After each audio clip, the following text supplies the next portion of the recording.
All right, so today we're going deep on citizenship. Like how do communities actually work? How are decisions made? And how does it all connect to the bigger picture?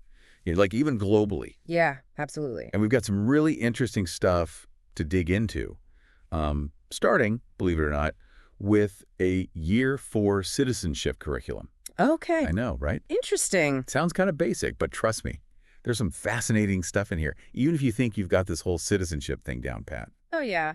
I think going back and looking at how we're teaching the younger generation about Mhm. these concepts is always enlightening.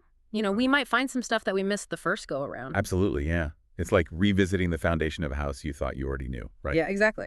There could be some surprises down there. Uh, So we'll start where they start, right? Back in elementary school, remember learning about like local councils and stuff? yeah.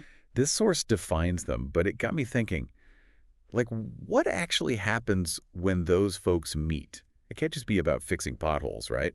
Right. I mean, there's so much more to it than that. It's like a microcosm of democracy in action.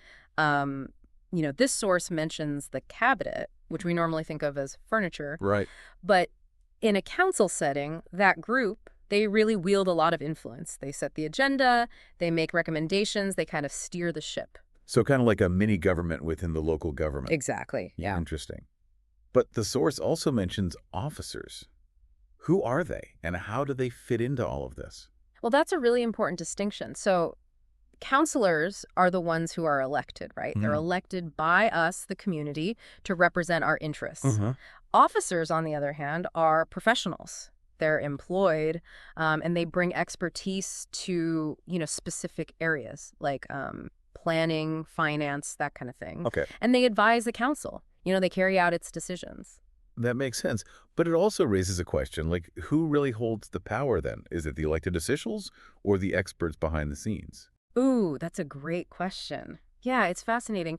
Um, Ideally, it's a system of checks and balances, right? So counselors are accountable to us, their constituents, while officers are there to provide, impartial advice based on their knowledge. Yeah. But think about it. What happens when, like, expert recommendations clash with what the public wants? Oh, that's a good point. It gets interesting, right? And that's where understanding those roles becomes really important. Yeah, absolutely. Wow, I'm already seeing how this seemingly simple stuff connects to some pretty real-world dilemmas. Oh, And absolutely. this source keeps building on it. It talks about the impact of councils on like our daily lives, parks, libraries, trash collection. It's all connected. It is. It is. We might not think about it all the time, but these decisions that are made at the local government level, they shape our communities in a huge way. Oh, Take something as basic as a park, right? Like look. where it's located, how it's designed, how accessible it is.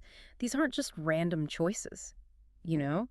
They reflect priorities. They reflect resource allocation. They even reflect the values of a community. That's a really good point. It's not just about the what, it's about the why behind those Yeah. decisions. And this brings us to like the concept of community itself. The source defines it pretty broadly. It's not just about where you live. Right. And that's key because we can belong to multiple communities at once. I mean, think about it. It could be based on shared interests, goals, or even like online spaces, right? For sure. Think about your own life. You've got your neighborhood community, you might have your work community, your online gaming community. It's all multi-layered. Yeah, for sure. It's a lot more fluid than just geography. Exactly. Okay, so we've got this idea of community figured out. But how does that then play out on a global scale? That's where the UN comes in, right? Right. This source mentions it, but I'm not quite sure how it all fits together. Well, it's the crucial link. Think about it this way.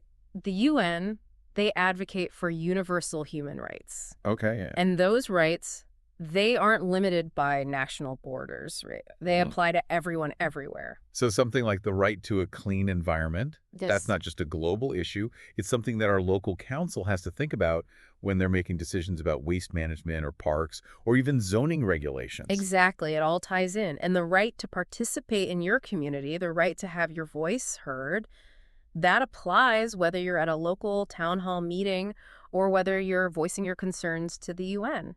It's all connected. Wow, yeah.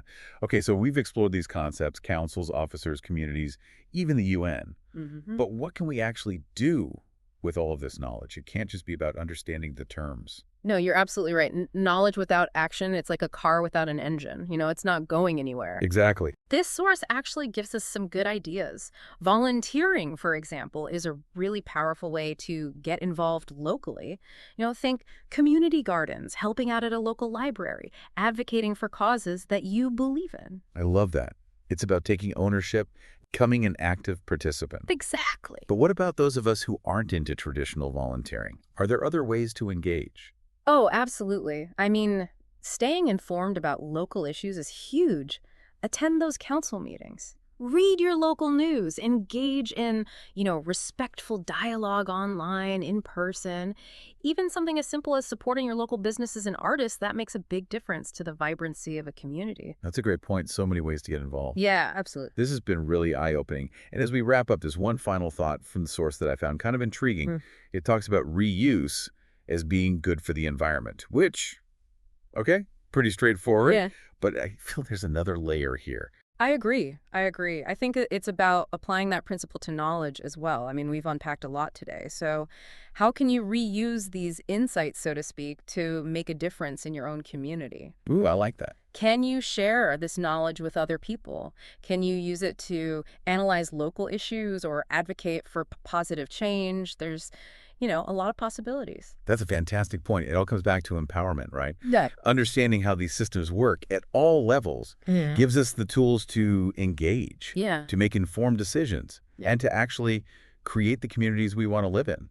And who knows, maybe even inspire others to do the same. Exactly. That's the hope. Awesome. Well, thanks for joining me on this deep dive. Until next time. Thanks for having me. It was a pleasure. All right, take care. You too.